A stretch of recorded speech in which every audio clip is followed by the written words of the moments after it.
By the way, a former Tory donor, hinting that he may be swaying more towards Labour. John, very good to see you there. Jeremy Hunt was pretty eloquent about the fact that he had a plan, that Britain is turning a corner, that we're heading towards growth, and that he's bearing down on taxes. Was there anything in this budget that really inspired you? Not at all. I think it was a budget utterly lacking in inspiration and designed just to catch a few extra votes to try and reduce the desperate loss of seats that the Tories are going to encounter.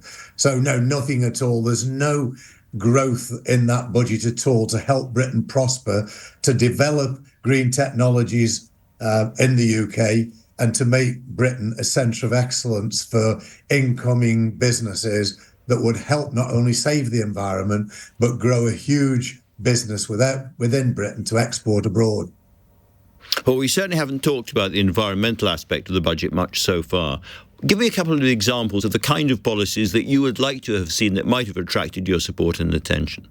Well, I asked Boris Johnson in March 2020 to really consider what I call pandemic recovery, but the main point of that was to try and make Britain, or part of Britain, an enterprise zone within Britain, into the Silicon Valley of the environment.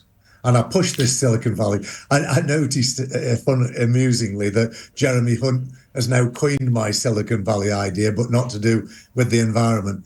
But we could absolutely have differential corporation taxes for incoming environmental investments so that we grow technologies in a very, very demanding area for the future and grow Britain's domestic product in a way that we can export real highly intellectual products, and at a time when the world is going to become increasingly desperate for these technologies.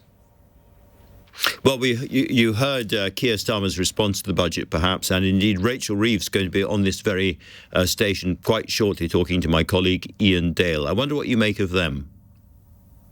Well, I'm pretty cynical about all politicians, to be honest, Andrew. Nobody seems to have either the will or the intellectual capability to drive policies forward, to invest in Britain and make Britain great for the future.